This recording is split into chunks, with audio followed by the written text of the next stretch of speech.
Friends, welcome to defence matrix. तो आज हम मेक इन इंडिया को डिस्कस करने वाले हैं और एक इम्पॉर्टेंट डेवलपमेंट को भी डिस्कस करेंगे, साथ ही साथ एक इम्पॉर्टेंट एस्पेक्ट को भी डिस्कस करेंगे।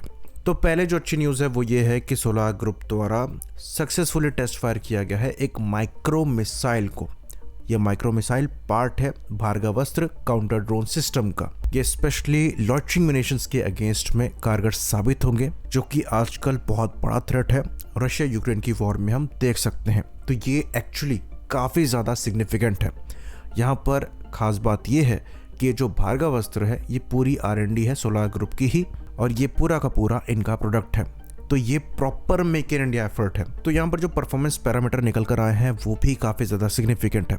तो जो पहला टेस्ट है ये कंडक्ट किया गया था 12 तारीख को इस महीने की, जिसके अंतर्गत एक स्टेशनरी टारगेट को हिट करने की कोशिश करी गई थी करीबन 2500 मीटर के डिस्टेंस पर और करीबन 400 मीटर की हाइट पर, जो कि इस कॉम्पैक्ट मिसाइल के हिसाब से काफ़ी ज़्यादा सिग्निफिकेंट है। वहीं पर जो दूसरा ट्रायल कंडक्ट किया गया था वो इसके अगले दिन कंडक्ट किया गया था एक मूविंग इलेक्ट्रॉनिक टारगेट के अगेंस्ट में, और ये दोनों ट्रायल्स काफ़ी ज़्यादा सक्सेसफुल रहे थे। इवन आप सेकेंड वीडियो में, जो कि आयर वीडियो है, देख सकते हैं कि कैसे मिसाइल मनूवर कर रही है टारगेट को हिट करने से पहले। तो ये चीज़ हम जानते हैं कि ये जो लॉन्चिंग म्यूनिशन है ये एक चीपर ऑफेंसिव कैपेबिलिटी प्रोवाइड कराते हैं, और इसके अगेंस्ट में अगर आप एक्सपेंसिव डिफेंस सिस्टम्स को यूज़ करते हैं तो आपका ही नुकसान है।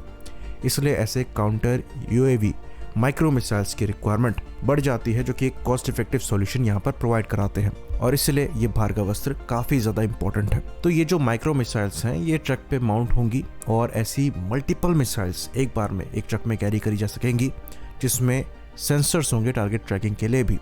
यहाँ पर इलेक्ट्रो ऑप्टिकल टारगेटिंग सेंसर भी होगा और 360 डिग्री रेडार्स भी होगा, जो कि इन मिसाइल को गाइड करेंगे, जैसा कि आप इस डायग्राम में देख सकते हैं। तो ये एक्चुअली एक रिवॉल्यूशनरी प्रोडक्ट है, और इसकी रिक्वायरमेंट नियर फ्यूचर और इवन प्रेजेंट में भी एग्जिस्ट करती है। तो यहाँ पर हम एक आइडियल डायरेक्शन देख सकते हैं जहाँ पर हमारी इंडियन डिफेंस इंडस्ट्री को बढ़ना चाहिए।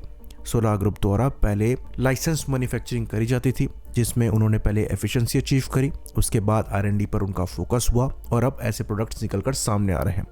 इसके कॉन्ट्रास्ट में हम एक और कंपनी की बात करेंगे जिसको सोलार ग्रुप जितना प्रेज नहीं मिलता है, पर हमें ऐसा लगता है कि वो गलत है। तो यहाँ पर हम बात कर रहे हैं अडानी डिफेंस की। तो जो अडानी डिफेंस का नाम खराब हुआ है वो हुआ है दृष्टि 10 प्रोग्राम की वजह से। जैसा कि हम जानते हैं दृष्टि 10 एल्बिट सिस्टम का हर्मीस 900 UAV है, जो कि इंडिया में लाइसेंस मैन्युफैक्चर किया जाता है दृष्टि 10 के नाम से, और इसको मेक इन इंडिया एफर्ट के अंतर्गत प्रमोट किया जा रहा है। करीबन 70% यहाँ पर इंडिजिनसली सोर्स्ड कंपोनेंट है, पर ओवरऑल ये एक लाइसेंस प्रोडक्ट है।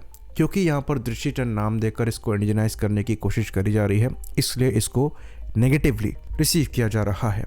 तो डिफेंस में हमारी जो प्राइवेट इंडस्ट्रीज हैं उनका पार्टिसिपेशन पिछले कुछ सालों में ही बढ़ा है, और कई प्राइवेट प्लेयर्स को यहाँ पर हम इन्वॉल्व होता हुआ देख रहे हैं। तो एक पूरा इकोसिस्टम यहाँ पर ग्रो कर रहा है। ये चीज़ हमें समझनी पड़ेगी कि ये जो प्राइवेट एंटरप्राइजेस हैं ये शुरुआत से ही R&D में पैसा नहीं डाल सकते और कम्प्लीटली इंडिजिनस प्रोडक्ट्स प्रोड्यूस नहीं कर सकते। आपको स्टेप बाय स्टेप लैडर पर चढ़ना पड़ेगा। तो लाइसेंस मैन्युफैक्चरिंग जो है वो उसका एक पार्ट है। हर कंट्री इससे गो थ्रू करती है। चाइना ने भी शुरुआत लाइसेंस मैन्युफैक्चरिंग से करी थी, फिर उन्होंने कॉपी स्टार्ट कर दी, फिर उन्होंने R&D पे पैसा लगाते हुए अपने खुद के ओरिजिनल प्रोडक्ट्स निकालना स्टार्ट किए। तो शुरुआत करने के लिए लाइसेंस मैन्युफैक्चरिंग इंपॉर्टेंट होती है। तो अगर अडानी ग्रुप द्वारा ये चीज़ करी जा रही है तो इसमें कोई बुराई नहीं है, क्योंकि इनके द्वारा DRDO के प्रोडक्ट्स की भी मैन्युफैक्चरिंग करी जाती है, खाली फॉरेन OEM की ही मैन्युफैक्चरिंग नहीं करी जाती। तो एक बार उस चीज़ से इंफ्रास्ट्रक्चर आ जाए और इस प्रोग्राम से इनको कुछ सक्सेस मिलने लगे, फिर ये R&D पर स्पेंड कर सकते हैं और अपने ओरिजिनल प्रोडक्ट्स निकाल सकते हैं, जैसा कि हम सोलार इंडस्ट्री के केस में देख रहे हैं। तो लाइसेंस मैन्युफैक्चरिंग हमारे हिसाब से बिल्कुल भी गलत नहीं है, भले ये फॉरेन OEM की हो। और अगर यहाँ पर परसेंटेज ऑफ इंडिजनाइजेशन को बढ़ाकर इंडियन कस्टमाइजेशन की वजह से इंडियन नाम दे भी दिया गया है तो भी इसमें कोई बुराई नहीं है। चाइना द्वारा रशियन फ्लैंकर्स को खुद के डेजिग्नेशन में प्रोड्यूस किया जाता है, इसमें कोई बुराई नहीं है, क्योंकि इससे भी आपकी जो लोकल इंडस्ट्री है और मैन्युफैक्चरिंग कैपेबिलिटी है वो ग्रो कर रही है। पर बुराई कहाँ पर है ये भी हम डिस्कस कर लेते हैं। तो बुराई यहाँ पर आती है कि इंडियन आर्म्ड फोर्सेस को अपनी रिक्वायरमेंट पता है, तो उसके हिसाब से उन्होंने हर्मीस ड्रोन्स को प्रिक्योर किया इमरजेंसी के तौर पर परफॉर्मेंस इवैल्यूएशन के लिए। करीबन 4 के नंबर में ये ड्रोन्स लिए गए, 2 आर्मी के पास, 2 नेवी के पास। तो जैसा कि performance data original equipment manufacturer द्वारा दिया गया था, वो डेफिनेटली रुस्तम की करंट परफॉर्मेंस से सुपीरियर कैपेबिलिटी शोकेस कर रहे थे।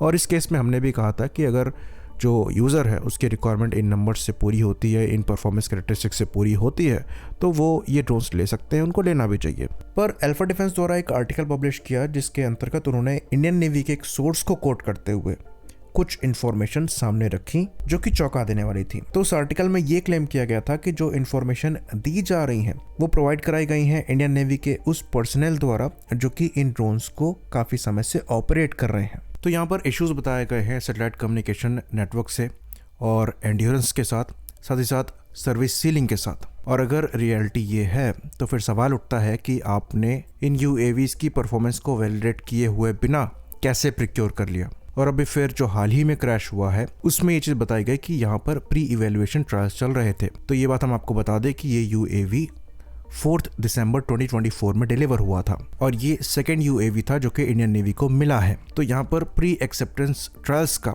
इतना लंबा खींचना बनता नहीं है। तो ये इंडियन आर्म्ड फोर्सेस पर सवाल उठाता है कि आपने इन ड्रोन्स को इतनी जल्दीबाजी में क्यों प्रिक्योर किया। खैर, हमारे जो मेक इन इंडिया एफर्ट है उसमें कई ग्रे एरियाज हैं जिस पर हमें ध्यान देने की ज़रूरत है। साथ ही साथ हमें ये भी इंश्योर करना चाहिए कि जो कंपटीशन है वो फेयर रहे। आई होप इन्फॉर्मेशन यहाँ पर क्लियर रही हो।